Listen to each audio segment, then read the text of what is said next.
Marion Maréchal est notre invitée sur Europe 1. Merci d'être avec nous. Merci. Bonjour. Merci beaucoup pour votre invitation. Merci, ça nous fait plaisir. Vous êtes SPF en fait. Je suis sans parti fixe. Oui. Exactement. Vous êtes SPF, c'est la SPF de la politique. Non mais alors, vous êtes où? Je suis, je sais pas, à loisir, indépendante, non inscrite, divers droite, voilà. Bon. D'accord. Alors on va parler de tout aujourd'hui, parce que je comptais louer une petite bicoque cet été, et j'ai vu dans le Canard enchaîné que vous aviez plumé le parti Reconquête. Qu'est-ce que c'est cette histoire? Bon. Est-ce qu'on peut refaire un petit historique déjà? Bien sûr, allez-y. Parce que de quoi parlons-nous? C'est vrai que tout est très confus et tout est allé très vite, donc tous les auditeurs sont peut-être pas au fait. Mais c'est pour ça. En fait, que s'est-il passé la semaine dernière? Bon, ça vous aura pas échappé, il y a eu des élections européennes, on a obtenu des élus. Suite à cela, j'ai le soir même de l'élection demandé à pouvoir rencontrer Marine Le Pen, Jordan Bardella, Éric Ciotti et Nicolas Dupont-Aignan pour pouvoir obtenir un accord pour Reconquête dans le cadre des élections législatives.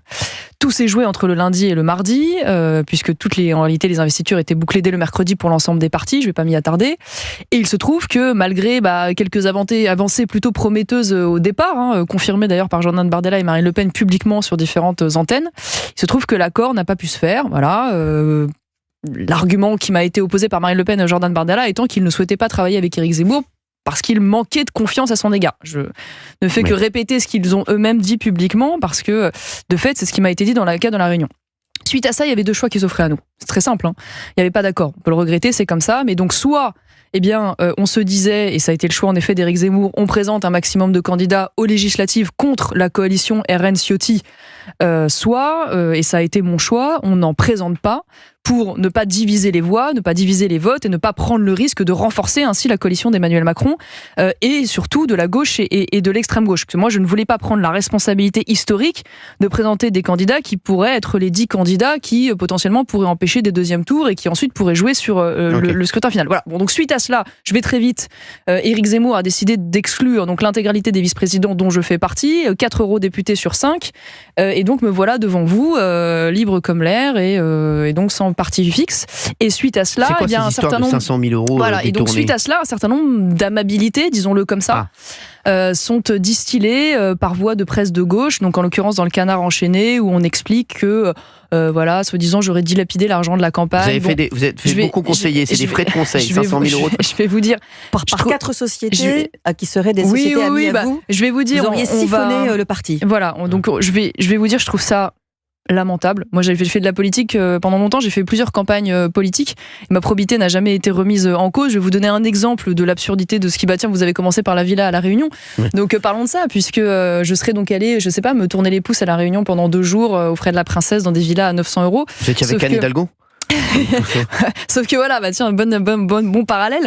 Sauf que qu'est-ce qui s'est passé là-bas? On a loué en effet une villa. Je m'attarde là-dessus parce que c'est archétypique. C'est important pour nos auditeurs. Donc 900 euros pour 7 personnes qui logeaient dans cette maison sur 2 jours, ce qui revient à 60 euros par personne et par nuit. Vous comprendrez bien que présenté comme ça n'est pas tout à fait la même chose. Pour 2 jours, et ça les réseaux sociaux en attesteront, d'intenses activités politiques. Voilà, j'aurais bien aimé aller boire des cocktails et les pieds dans l'eau, mais malheureusement ça n'était pas le cas. Donc bon, j'ai le sentiment que certains dans l'équipe d'Éric tentent de régler leur compte et de me salir. Je vous le dis, moi je vais pas jouer à ça. Voilà, je vais pas répondre à ça, je vais pas alimenter ça, je vais pas. Je trouve qu'aujourd'hui le moment et l'urgence, c'est ces élections législatives, c'est le fait que le bloc national emporte une majorité, c'est de pouvoir faire en sorte d'empêcher l'arrivée de la menace que représente la gauche et l'extrême gauche. Donc je vais pas m'amuser à répondre à ces attaques que je trouve objectivement lamentables et très blessantes, parce qu'honnêtement, en plus là-dedans, tout ce qui est insinué est parfaitement illégitime. Il y a des rumeurs de proches du parti Reconquête qui affirment qu'Éric Zemmour a tenté de saboter votre campagne, notamment en vous coupant l'accès au compte parce que vous ne critiquiez pas assez le RN. Est-ce que c'est vrai ça? C'est ce que je vous dis quand je ne veux pas rentrer là-dedans. Vous aurez noté que j'ai peu pris la parole ces derniers jours et que si je voulais répondre à tout ça et jouer au même jeu, je pourrais jouer au même jeu. Mais honnêtement, en 2 minutes, pourquoi le Rassemblement national n'a pas souhaité finalement faire un accord avec Reconquête? Et parce qu'il n'avait pas confiance en Éric Zemmour, et cela étant le résultat de la posture d'Éric durant les élections européennes, on s'en souvient tous, qui en effet avait fait le choix d'attaquer très frontalement, très directement et prioritairement le Rassemblement national, et ça n'aura échappé à personne, ça fait l'objet de très nombreux articles de commentaires durant la campagne, c'était un désaccord fondamentale que j'avais avec lui. Je considère qu'on devait concentrer nos attaques vers justement la gauche, l'extrême gauche et la Macronie, et que nous ne devions pas insulter l'avenir, parce que si on défend l'union des droites, évidemment, il faut pouvoir garder des liens avec ceux avec lesquels on veut se coaliser. Et donc finalement, ce qui est arrivé, n'est que l'aboutissement de ce qui nous a opposés durant les élections européennes. Et oui, je vais vous le dire très franchement, j'ai vécu un certain nombre de choses très désagréables au sein de cette campagne, dont le fait que pendant 1 mois et demi, en effet, le parti ne versait plus le prêt auquel il s'était engagé parce qu'il voulait pouvoir me faire céder sur le fait d'attaquer le Rassemblement national. Voilà, bon, ça a été dit, on va pas y passer 800 ans, mais en effet, c'est regrettable. On va parler un peu économie. Bruno Le Maire, il estime que les programmes du Rassemblement national et du Nouveau Front populaire sont à contre-temps et que la marge de manœuvre budgétaire de la France est nulle. Vous lui répondez quoi? Et qu'il est quand même assez mal placé pour donner des leçons, me semble-t-il. Enfin, c'est Bruno qui donne des leçons à Le Maire. Enfin, je ne sais pas, c'est très curieux. En fait, c'est quand même un homme dont le bilan est absolument lamentable sur le plan de l'augmentation des prélèvements obligatoires, sur le plan de l'endettement. On voit même que l'Union européenne serait en train d'ouvrir une procédure pour déficit excessif sous la France d'Emmanuel Macron, pas en l'occurrence de la coalition RN-Ciotti. Donc c'est vrai que ça ne manque pas de sel. Maintenant, ce qui est vrai aujourd'hui, moi je vous en parle, je suis d'autant plus à l'aise que je ne partage pas l'intégralité des propositions économiques du Rassemblement national. Mais ce qui est vrai, je suis probablement plus proche d'ailleurs d'Éric Ciotti dans ce cadre de cette coalition que du Rassemblement national. Maintenant, moi ce que je note, et c'est l'une des raisons pour lesquelles je soutiens et j'ai souhaité soutenir cette coalition, c'est qu'ils ont mis à l'agenda politique comme priorité le fait de répondre aujourd'hui à la question de l'immigration de masse, à la question de l'insécurité, et ils se sont engagés sur le plan économique sur 2 principes. 1, la baisse des dépenses publiques suite à un audit, et notamment sur les dépenses d'immigration, et 2, le refus d'augmenter les impôts et les taxes. Après, il est évident, et c'est le principe d'une coalition, on associe des gens qui ne sont pas d'accord sur tout, et ensuite on discute. Voilà, dans le cadre des débats à l'Assemblée nationale sur les projets de loi de finances, et il s'agira ensuite, j'imagine bien, de trouver des compromis pour pouvoir répondre à ces impératifs avec chacun ses sensibilités. Donc moi, c'est ce qui m'intéresse, c'est qu'on désendette l'État et qu'on n'augmente pas les impôts. Ça me paraît déjà être une bonne base de départ. On a plein d'auditeurs en ligne qui veulent vous poser une question. Très bien, Marion Maréchal, à disposition. On a Florian qui est avec nous. Bonjour Florian, merci d'être avec nous sur Europe 1, il est 17h40. Bonjour Florian. Bonjour. Bonjour Florian. Est-ce que vous m'entendez bien? Oui, ça va, ouais, ça passe. Vous êtes à Paris? Ok, super. Bonjour Marion. Bonjour. Bonjour, moi vous en fichez totalement. Non mais il y a Marion Maréchal, vous m'avez oublié totalement. Merci Florian. Florian, on vous entend très mal en fait. Vous m'entendez mal? Oui, vous voulez qu'on... Parce que là ça marche mieux. D'accord, vous savez quoi, on vous reprend dans une seconde. On va prendre Jean d'abord et on vous reprend juste après Florian. On a Jean qui est avec nous, qui habite où? Jean, il a 28 ans. Bonjour Jean. Oui, bonjour Monsieur Hanouna, bonjour Marion Maréchal. Bonjour. Merci. Alors déjà, ça fait très longtemps qu'on ne m'a pas appelé Monsieur Hanouna, donc ça fait bien plaisir. Jean... Cyril, si vous préférez. Non, mais quand vous voulez. Jean, vous habitez où? J'habite en région centre. Où ça exactement? Ne vous inquiétez pas, je ne vais pas venir. À Tours, très bien. Je suis allé il n'y a pas longtemps à Tours. Ouais. Aussi? Ouais. N'arrêtez pas. Ouais, je fais un petit peu le tour de France, j'ai le droit quand même. Je vais un petit peu. Jean, vous faites quoi dans la vie? Je suis professeur de mathématiques. Ah, très bien. Ah, waouh, j'adore. Quoi, en quelle classe? En collège. Collège, quelle classe? Collège, 6e, 5e, 4e. Non, ouais. Trop dur. Ah, j'adore, c'est trop dur, mais c'est pas grave, on est content de vous avoir, Jean. Vous aviez une question à poser à Marion Maréchal? Oui, alors déjà très rapidement, je voudrais remercier Marion Maréchal pour son courage et pour la belle espérance qu'elle incarne pour tous les Français qui aiment leur pays. Donc merci Madame Maréchal pour le courage politique que vous avez eu. Pour ces gentils mots. C'est pareil d'ailleurs pour Éric Ciotti, c'est-à-dire que vous avez été les deux, je trouve, les seuls à avoir eu une colonne vertébrale et la réaction d'Éric Zemmour qui était un petit peu infantile et qui est finalement tombée dans ce que lui il dénonce, c'est-à-dire le sentimentalisme, a été un petit peu surprenante, je trouve, enfin, mais un peu décevante aussi. Et je voulais vous poser la question justement, comme l'union des droites ne s'est pas faite complètement, c'est sûr, au premier tour, comment vous envisagez finalement l'union des droites au second tour, parce qu'il y aura beaucoup de second tour entre le Front populaire et le Rassemblement national et les Républicains. Et vous, comment vous voyez votre engagement et l'engagement de tous les gens de droite finalement dans des seconds tours comme ça? Oui, écoutez, moi c'est déjà merci pour vos gentils mots qui me touchent, parce que c'est vrai que je vais pas vous mentir, c'est un moment humainement un peu difficile, mais politiquement nécessaire, parce que c'est vrai que voilà, je crois qu'aujourd'hui il faut prendre ses responsabilités. Et on peut pas faire passer les intérêts du parti avant les intérêts de notre pays, et donc face à ce qui nous menace, il fallait éviter au maximum la division des voix, et donc j'ai appelé au soutien de cette coalition au premier bien sûr comme au second tour, et je ferai en sorte au maximum bien sûr sûr, à mon niveau et là où je peux être, de faire en sorte que ce soutien soit le plus fort et le plus efficace possible. Maintenant, pour ce qui est de l'après, d'ailleurs je le précise, contrairement à ce qui a pu être dit ou insinué, en fait je ne rejoins pas le Rassemblement National, c'est-à-dire je ne réintègre pas le Rassemblement National, ni aujourd'hui ni demain. Comme vous le dites, l'union des droites, ça veut dire faire travailler ensemble des courants, des sensibilités, des partis qui s'accordent bien sûr sur plein de choses et sur l'essentiel, mais qui ont aussi leurs singularités. Je ne renonce pas aux singularités qui sont les miennes. Voilà, je les ai défendues ardemment pendant toute la campagne des européennes, c'est pas pour m'asseoir dessus au lendemain, donc je continue de garder des singularités bien sûr, par exemple sur les questions économiques ou sur les sujets de société. Et donc, bien derrière cela, j'espère que l'enjeu va être de faire en sorte de pouvoir faire vivre aussi ce courant. Alors, je vais vous répondre objectivement le plus sincèrement du monde.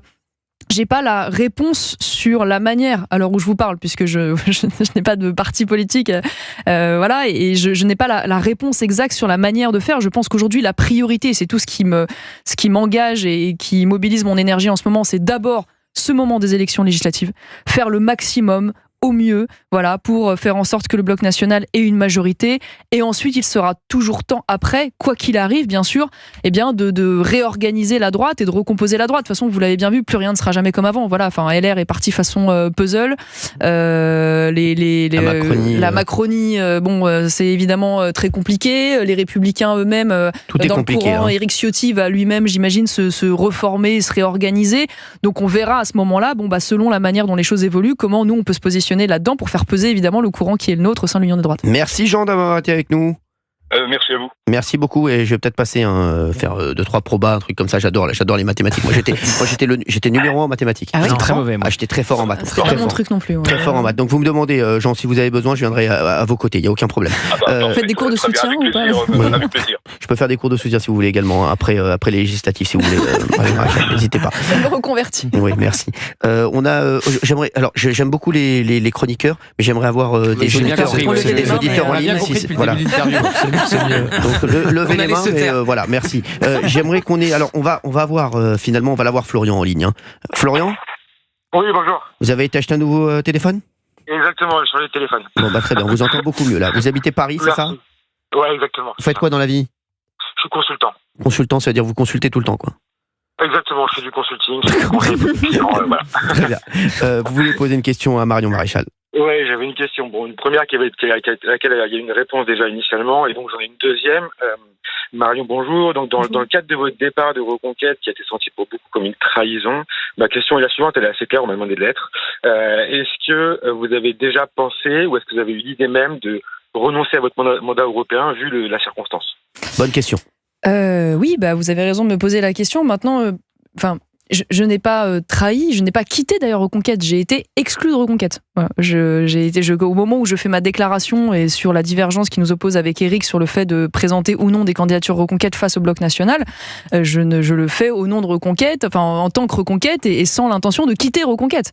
Donc en fait, je suis de fait exclu de Reconquête pour avoir, me semble-t-il, voulu rester fidèle à l'esprit initial de Reconquête, puisque l'une des choses qui a entraîné la création de Reconquête derrière Éric Zemmour, d'ailleurs il faut lui reconnaître ça, qui a eu le courage de se lancer dans cette aventure et de renoncer à beaucoup de choses pour pouvoir la construire, c'était justement de construire un parti de droite qui soit le vecteur, si je puis dire, de l'union des droites. C'est ça l'origine de Reconquête. Moi je rejoins Reconquête pour ça. Et donc lorsque j'appelle à l'union et au refus de candidature de division, c'est pour rester fidèle finalement à cet esprit de Reconquête, même si évidemment les circonstances n'étaient pas idéales et que j'aurais préféré bien sûr un accord en bonne et due forme avec le Rassemblement national.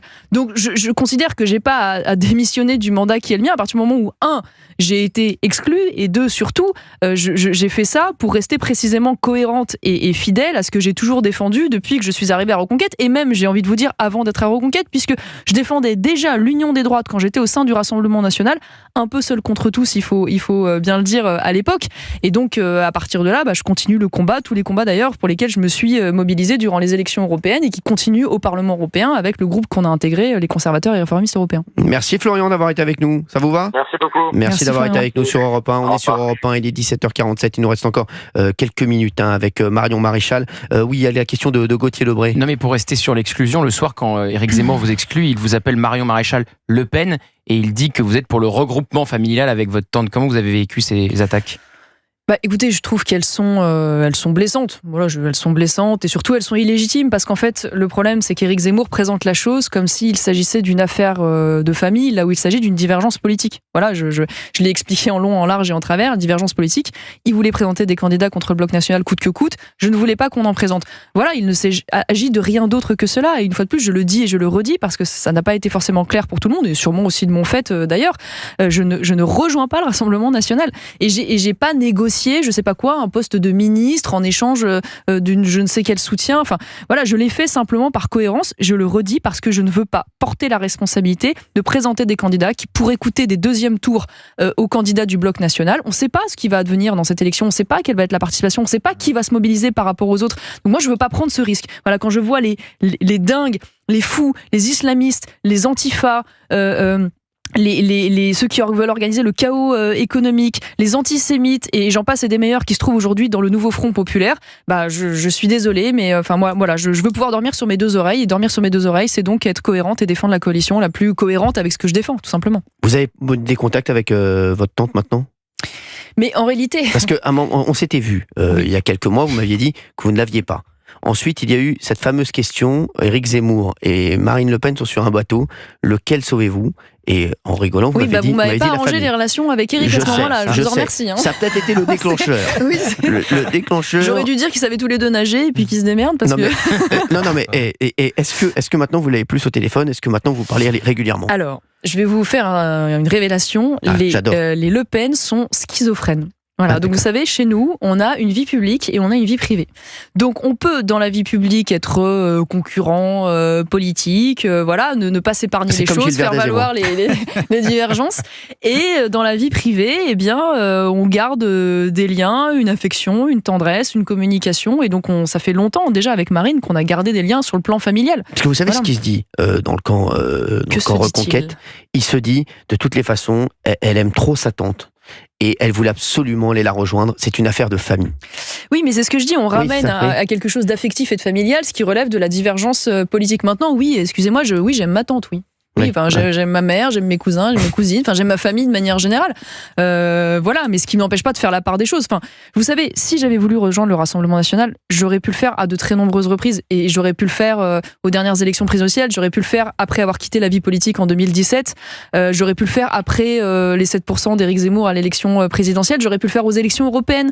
Je pense très honnêtement que voilà, si j'ai fait la démonstration et le choix objectivement pas très facile, je ne sais pas si vous vous souvenez de cette campagne, ça n'a pas été simple, il a fallu aller les chercher quand même, les 5% avec les dents, c'est que j'avais des vraies divergences idéologiques qui n'ont pas changé, et donc à partir de là, je n'ai pas souhaité revenir au Rassemblement national, et ça ne m'empêche pas d'aimer Marine Le Pen. Jordan Bardella, c'est pas votre tante ? Non, pas que je sache, moi qu'il épouse le perroquet qui devienne reine, je ne sais pas. On sait que les rapports avec votre tante se passent très bien, parce que vous avez dit j'aime ma tante, mais est-ce qu'avec Jordan Bardella ça se passe bien ? Mais on a des relations politiques, oui, voilà, on a des relations politiques qui se passent bien évidemment, puisqu'on s'est vu récemment, suite à la tentative d'accord, mais une fois de plus, Jordan Bardella fait partie des gens avec lesquels je souhaite que nous puissions travailler dans le cadre d'une coalition, et je l'ai toujours dit, donc j'ai pas changé d'avis. C'est ce que vous aviez fait comme vidéo d'ailleurs sur les réseaux. Oui, parce que lui-même, à un moment donné, a eu la tentation, lui ou ses équipes d'ailleurs, je sais pas, de parfois concentrer un peu le tir sur nous, et je l'avais appelé à ne pas se tromper d'adversaire. Parce qu'une fois de plus, je pense qu'on a quand même des adversaires communs très bien identifiés, donc ne perdons pas notre énergie dans des attaques stériles. Voilà. Il sera avec nous semaine prochaine, normalement, Jordan Bardella. Et demain, je crois que c'est Rachida Dati qui est avec nous. Marion Maréchal, dernière question. Est-ce que vous allez bien ? Parce que j'aimerais bien prendre des vacances. Non, mais est-ce que vous allez bien ? Parce que vous avez vécu plein de choses là. Est-ce que vous allez bien ? Vous avez été députée européenne quand même, et puis après derrière, on a l'impression que j'ai pas eu le temps de fêter. J'ai pas eu le temps de fêter l'arrivée au Parlement. Oui, je vais bien, même si évidemment c'est ce que je vous disais, les petits règlements de compte par presse interposée, la rupture, tout ça. Enfin, j'ai un sentiment de gâchis. J'ai un peu un sentiment de gâchis parce qu'on a passé beaucoup de temps à construire ce mouvement, moi et d'autres d'ailleurs, et qu'on a le sentiment d'un immense gâchis par une rupture violente et malvenue. Maintenant, je veux dire, le combat continue. De toute façon, quoi qu'il arrive au Parlement européen, et puis il y a une bonne nouvelle, puisqu'on a intégré, comme je vous disais, le groupe des conservateurs et réformistes européens, qui est la 3e force politique du Parlement européen et qui est passé devant le groupe d'Emmanuel Macron. Donc il y a de belles perspectives quand même de victoire demain. Merci Marion Maréchal d'avoir été avec nous.